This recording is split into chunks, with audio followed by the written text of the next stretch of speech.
bones snapping against heavy canvas, echoed through the silent gymnasium like a gunshot. Marcus Hayes, a broad-shouldered black man in faded work denim, stood perfectly still beneath the glaring arena lights, while the reigning regional heavyweight champion shoved a leather-gloved finger directly into his chest. The champion's entourage laughed loudly, holding their expensive phones up to record the public humiliation of the quiet HVAC mechanic who had accidentally bumped an oversized equipment bag. They saw a tired father with motor oil permanently stained into his cuticles, completely oblivious to the fact that the man refusing to break eye contact had spent 12 years conducting classified kinetic operations in the darkest, most unforgiving corners of the globe. Welcome back.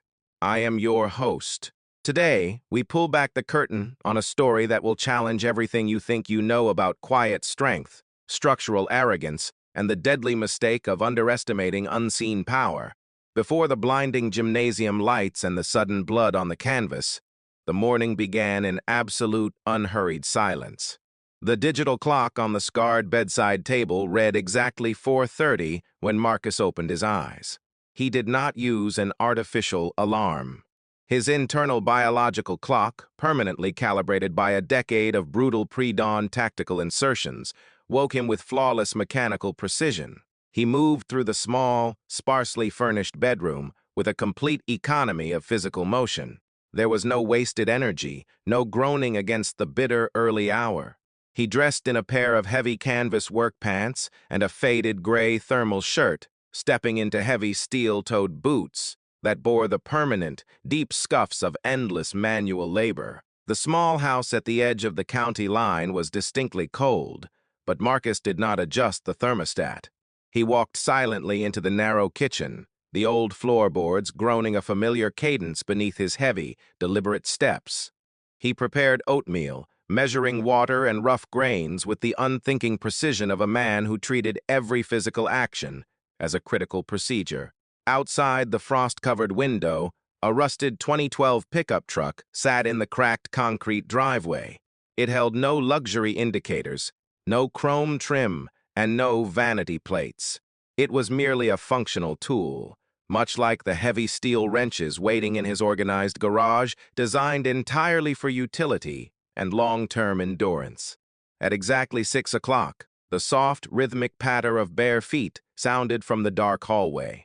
Marcus turned from the hot stove as his 7-year-old son, Leo, stepped into the warm kitchen light. The small boy rubbed one eye, dragging a severely worn stuffed bear by its frayed, patched fabric arm. Leo was a deeply quiet child, highly perceptive and completely detached from the chaotic digital media saturation that consumed other children his age. He did not ask for a tablet or a glowing television screen.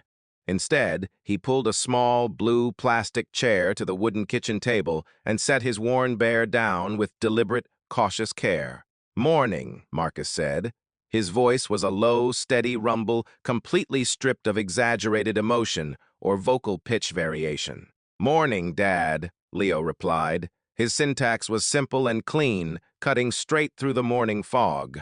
Marcus placed a warm bowl in front of the boy, lowering his massive frame into the opposite chair, watching the child eat in silence. The boy was the literal moral compass of his existence, the only tether keeping the immense violent capabilities of his classified past firmly locked away.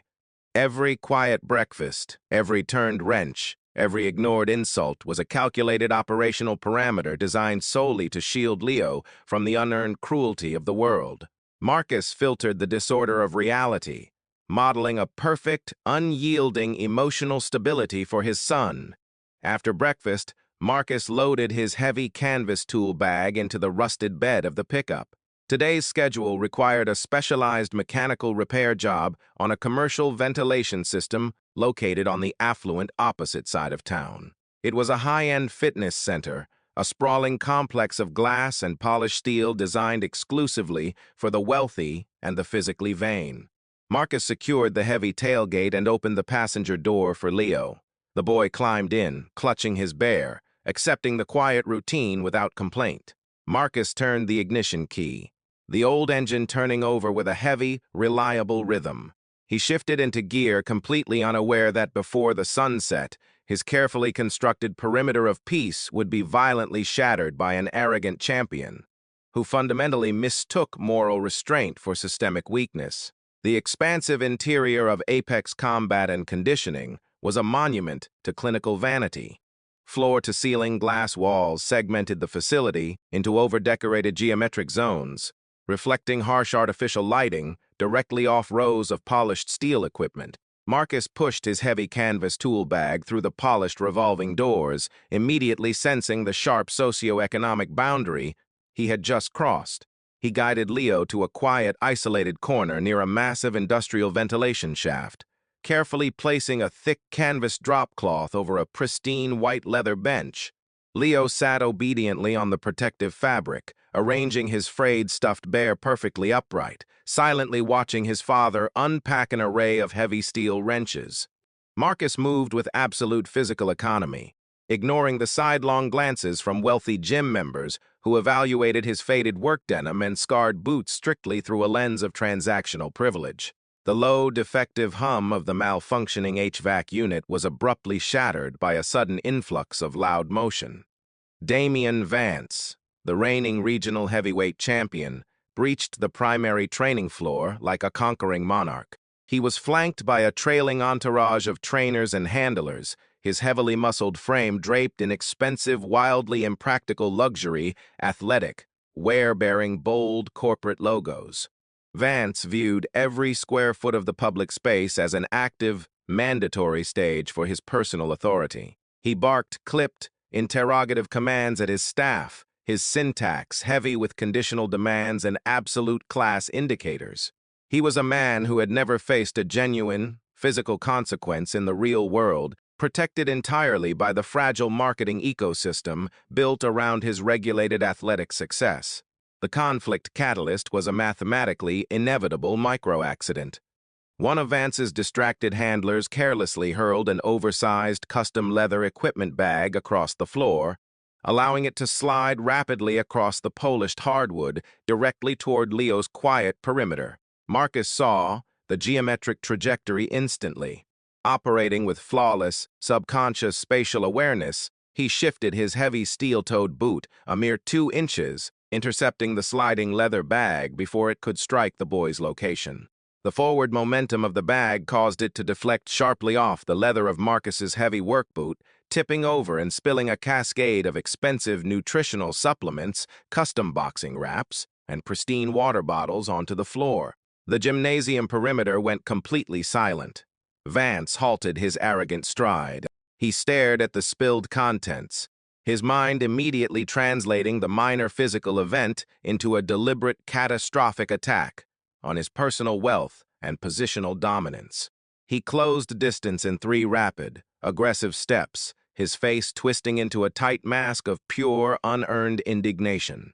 "What is your problem?" Vance snapped, his voice pitched precisely so that the entire surrounding room could track the insult. "Are you blind, or just hopelessly stupid? Do you know how much that custom gear costs?" Marcus did not flinch. He did not raise his volume or alter the steady velocity of his breathing. Before addressing the elite athlete, he immediately dropped to one knee, lowering his massive frame to place a thick, calloused hand on Leo's shoulder, silently confirming the child's structural safety. Leo looked at Vance with unvarnished, quiet truth, processing the adult's erratic posturing without a shred of fear, anchored entirely by his father's immense, unyielding gravity. Marcus stood up slowly.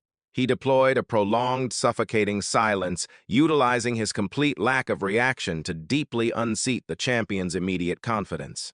"The bag was sliding directly toward my son," Marcus stated. His voice was a flat, low-velocity, independent clause, entirely devoid of adjectives or defensive hyperbole. "I stopped it. Your gear is undamaged." This clean, reasonable path to a low-stakes resolution enraged the champion even further. Vance completely misinterpreted Marcus's supreme moral restraint for systemic weakness. He stepped violently into Marcus's physical perimeter, shoving a thick, leather-gloved finger directly into the center of the mechanic's faded gray thermal shirt. The surrounding witnesses, fully passive and addicted to spectacle, instantly deployed their recording devices, hungry to document the public destruction of a quiet blue-collar worker. "You do not talk back to me in this building," Vance demanded, the veins in his neck straining under the artificial lighting. "You pick up my gear right now, you apologize, and then you get out of my gym." Marcus remained perfectly still.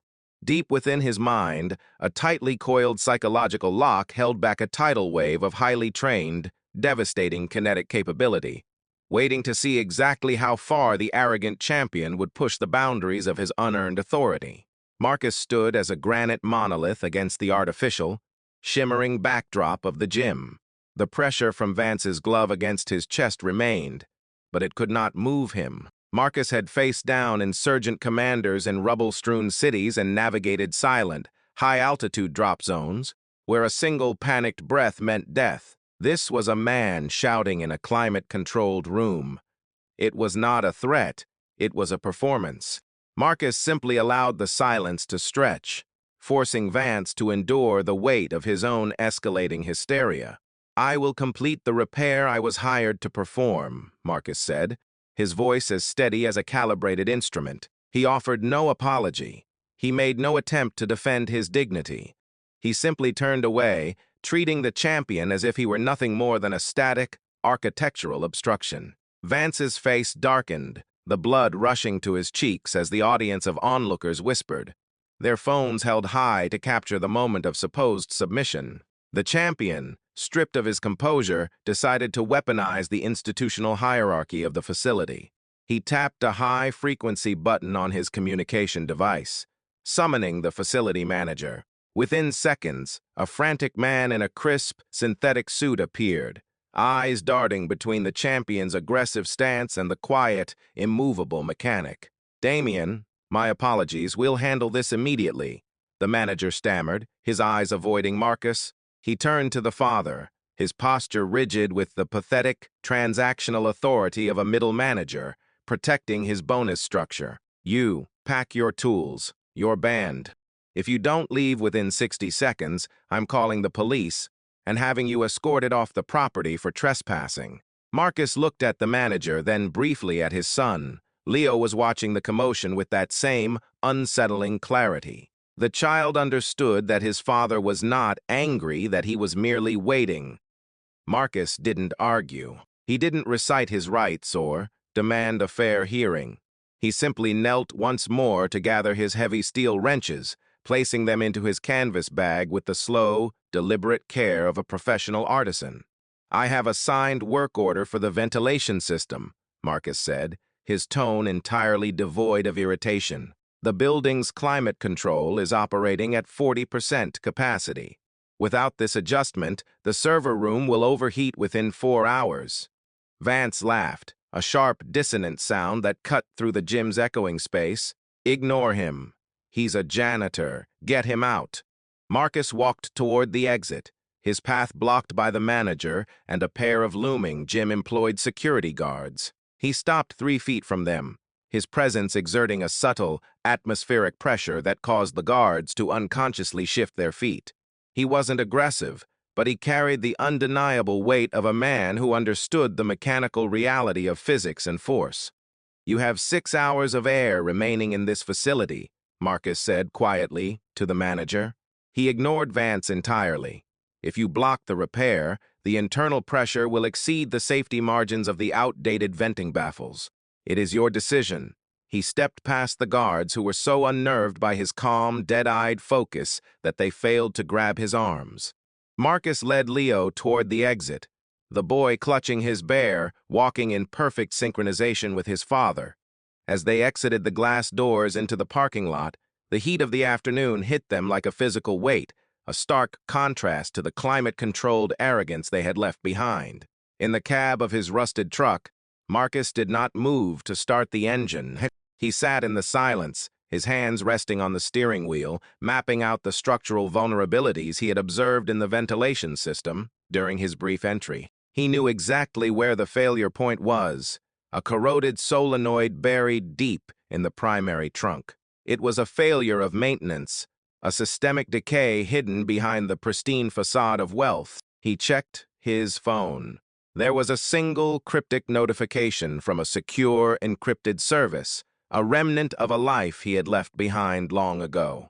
It was a status update from a contact within the Regional Power Grid Analysis Bureau confirming that the facility was, indeed, operating on a critical, unstable load. Marcus wasn't a victim of this conflict. He was simply waiting for the inevitable mechanical breakdown that would force the arrogant champion to acknowledge the existence of people like him. "We go home?" Leo asked, his voice soft, cutting through the silence of the truck cabin. "Not yet," Marcus replied. He looked at the reflection of the gym in his rearview mirror. "Sometimes you have to let the system show its own flaws." He remained still, a patient, disciplined predator in a world that mistook his silence for a lack of claws. The storm was coming, and he was the only one who knew exactly how to navigate it. The afternoon stretched into a slow, heavy golden hour as Marcus sat in his parked truck, monitoring the facility's output through his handheld diagnostic tablet. The screen displayed a complex, oscillating wave of data thermal pressure readings, airflow velocity, and mechanical stress indices. To the outside observer, he was just another man waiting in a vehicle, but to the machine, he was a silent operator conducting a meticulous, long-form diagnostic. The ventilation system of the Apex Center was failing in real time, a slow, inevitable collapse driven by years of deferred maintenance hidden behind expensive aesthetic finishes. Marcus adjusted the frequency on his tablet, tracking the minute, rhythmic pulses of the internal blowers. He was conducting a deep tissue scan of the building's mechanical health, identifying the exact moment the primary solenoid would seize under the heat load. His movements were clinical and unhurried. He did not tap his fingers or check the time. He allowed the technical data to dictate the pace of his world. Beside him, Leo sat in quiet, patient contemplation. The boy had taken out a small, lined notebook and was sketching the intricate geometric patterns of the gym's exterior architecture. He did not ask questions about the yelling man or the angry guards. He existed in a state of tranquil observation, mirroring his father's absolute stillness. Marcus placed a hand on the boy's head, feeling the calm focus that mirrored his own.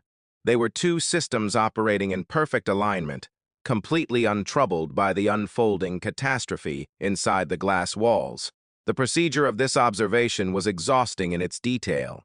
Marcus cross-referenced the facility's schematics, which he had memorized during his initial walk-through against the external heat signatures he captured via an infrared sensor mounted to his dashboard. He was building an information delay matrix, waiting for the precise threshold where the facility's environmental control system would enter a total, irreversible red line state. It was a task of pure endurance and procedural accuracy. The work demanded total mastery over one's own physiology and an absolute refusal to be swayed by the emotional noise of the conflict. Inside the facility, as the external temperature climbed, the internal environment began to buckle. Marcus watched the real-time data streams as the building's auxiliary cooling protocols struggled and failed. The pressure levels within the main server shaft rose sharply, hitting the red line indicator he had anticipated. He noted the exact millisecond of the failure, logging the event with the detached professionalism of a military technician, documenting a tactical breakthrough. The delay was not a matter of malice. It was a matter of mechanical truth. Systems under stress behave in predictable ways when they are pushed beyond their engineered capacity by those who lack the fundamental knowledge to maintain them. The arrogant assumption that status could override the laws of physics was now the facility's greatest vulnerability. Marcus watched the data cascade as the cooling system, long neglected and starved of the necessary parts he had been scheduled to install, finally seized completely. He spent the next 3 hours engaged in a quiet, repetitive process of optimization, feeding technical commands into a secured remote access channel he had legally established for government-contracted HVAC oversight. He was not hacking the system. He was simply utilizing the administrative access that his specific elite service history granted him in cases of severe public infrastructure risk.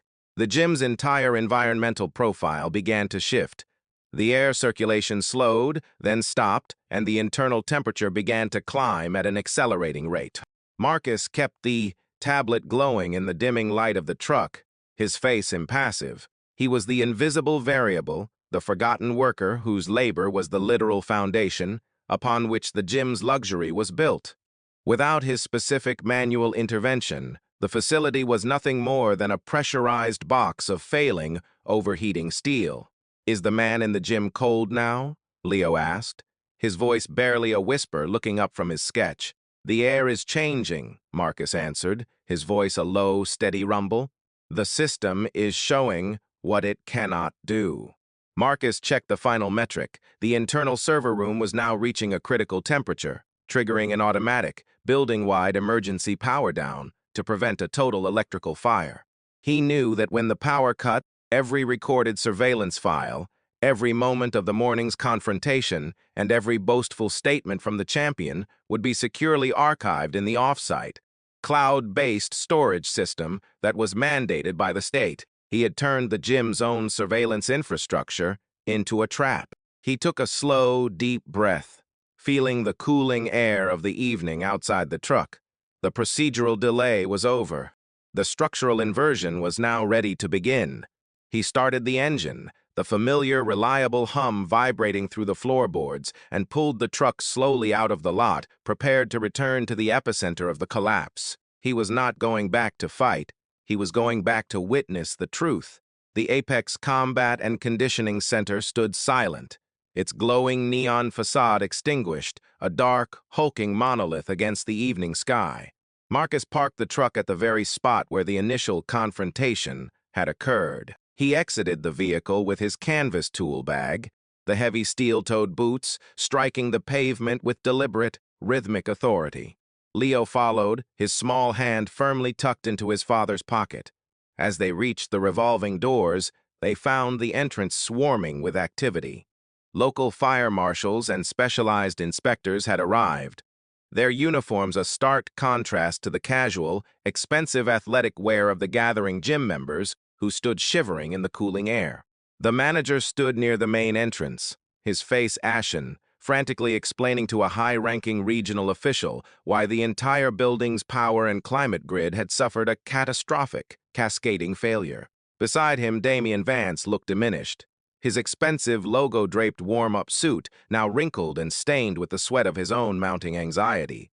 His aura of untouchable authority had evaporated in the stifling, powerless heat of the gym. Marcus approached the threshold. He did not rush. He walked with the steady, unhurried gait of a man who belonged exactly where he was. The regional inspector, a woman in a sharp, functional windbreaker with a tactical data pad, looked up as Marcus neared. She scanned the manifest of contractors on her device, her eyes widening slightly as she crossed, referenced his identification number against a secure, restricted, access database. Her posture shifted instantly from bureaucratic detachment to immediate, deferential respect. "Mr. Hayes?" the inspector asked, her voice professional but clearly surprised. "I am here," Marcus replied, his voice a low, steady anchor in the chaotic scene. The manager stepped forward, his eyes narrow, ready to deploy the same defensive arrogance he had used that morning. "Who are you? You have no business here. We already have authorities investigating."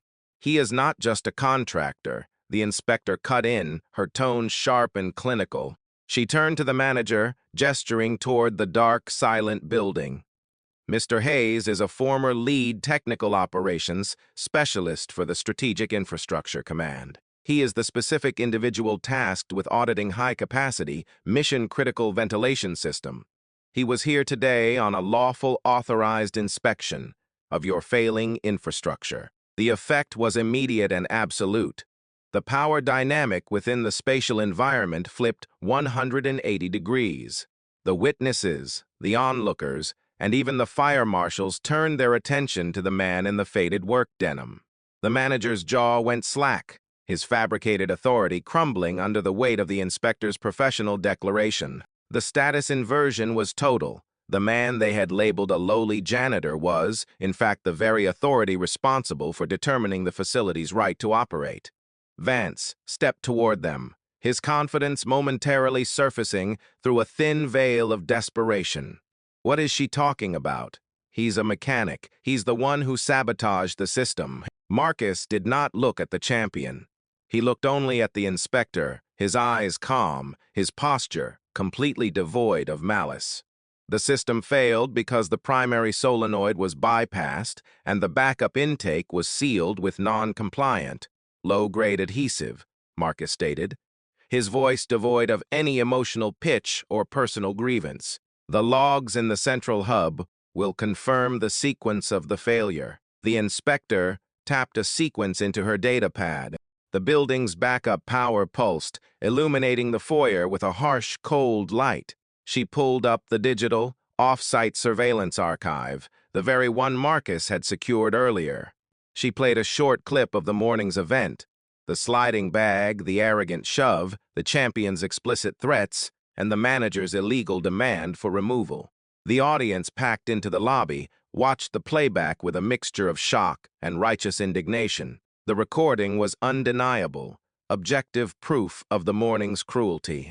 As the video played, the gym's manager looked as if he might collapse, realizing that his own recording system had become the definitive evidence of his professional negligence and personal moral failing. Marcus leaned down, his massive frame shielding Leo from the sudden influx of eyes. He felt the boy's small, steady presence, a constant reminder of why he operated with such precise, calculated control. The air in the lobby was thick with the weight of the reveal, a cosmic inevitability that had finally caught up to those who believed they lived above the consequences of their actions. "The inspection is complete," Marcus said, the finality of his tone echoing through the high-ceilinged room. "The facility is structurally compromised. It will remain closed until a full documented remediation is performed by a licensed, certified team." Vance stood exposed, his expensive clothing suddenly appearing absurd and gaudy in the bright, clinical light of the investigation. He tried to speak, to offer a rebuttal, but the words failed him. He was no longer the champion, he was simply a man who had made a monumental, unforgivable mistake. The spatial inversion was complete, and the moral wreckage was now theirs to inhabit. The fallout for Apex combat and conditioning was not a matter of debate. It was a matter of terminal, systemic record. Within 48 hours, the regional inspectors had filed a comprehensive report documenting the illegal structural alterations, the bypassed safety protocols, and the documented verbal abuse of a federal infrastructure auditor. The gym's operating license was suspended indefinitely, and the management firm, terrified of the legal liability surrounding the documented threat against a government-contracted lead specialist, terminated the facility manager before the week concluded. Damian Vance's descent was equally rapid and entirely unglamorous. The video of the incident, captured by the facility's own high-definition internal cameras, had been pulled into the public record. Within hours of its release, his primary sponsors, the companies that had built his status on a veneer of athletic perfection, issued identical, curt statements, severing all ties. The champion, who had built his life on the transactional worship of his followers, found himself a social pariah overnight. The moral vacuum he had operated within had finally closed in on him, leaving him with nothing but his own unearned arrogance. On a quiet Tuesday afternoon, Marcus was back in his garage, methodically cleaning his specialized tools. The work was peaceful. The only sound, the gentle rasp of a file against steel and the distant, rhythmic chirping of birds. He heard a vehicle pull into the gravel driveway. He did not look up immediately, continuing to focus on the edge of a custom torque wrench. He knew exactly who it was. The vehicle had slowed to a cautious, respectful stop, and the engine had been cut entirely. Damian Vance stood in the open doorway of the garage. He no longer wore the gaudy, logo-emblazoned luxury wear that had defined his public persona. He was dressed in a plain, dark jacket and simple trousers. He looked smaller, his shoulders slumped under the weight of a reality he had spent his entire adult life avoiding. He did not step inside the garage, acknowledging the unstated, rigid boundary of Marcus's workspace. "I didn't know," Vance said, His voice lacked the clipped interrogative sharpness of their previous encounter. It was brittle, raw, and entirely stripped of its former bluster. "I didn't know who you were. That doesn't make it right. It was a mistake. I was wrong." Marcus finished his task, wiped the wrench with a clean, lint-free cloth, and placed it back into its slot in the organized shadow board. He finally turned to face the champion. He did not look at him with malice, nor with pity. He looked at him with the same detached, clinical observation he applied to any broken machine. "You treated a man as a disposable object because your status blinded you to the reality of his work," Marcus stated. His voice remained a steady, low-velocity rumble. "The consequences of your actions are not my responsibility. They are the result of the values you chose to live by." Vance nodded, his eyes fixed on the concrete floor. He stood in the wreckage of his own assumptions, forced to exist in a space where his name and his trophies held absolutely no currency. He offered no further excuse, no plea for forgiveness, and no attempt to justify the morning of the gym confrontation. He simply understood that there was nothing left to be said. He turned and walked back to his car, a defeated man who would have to live for the rest of his life with the knowledge that he had been entirely, fundamentally wrong about the nature of human worth. Marcus watched him drive away, his expression unchanged. He walked back into his house, where the kitchen was warm, the light was soft, and Leo was sitting at the table, drawing in his notebook. He sat down across from his son, the day's work concluded. The moral balance of his world returned to its quiet, proper order. The life he had built was simple, but it was unassailable. Welcome back. I am your host. We've come to the end of another story of strength and silent resolve. Before you go, I want to hear from you.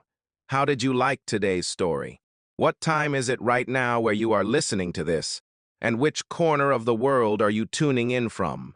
Don't forget to like this video and subscribe to the channel so we can continue bringing these deep, powerful stories directly to you every week.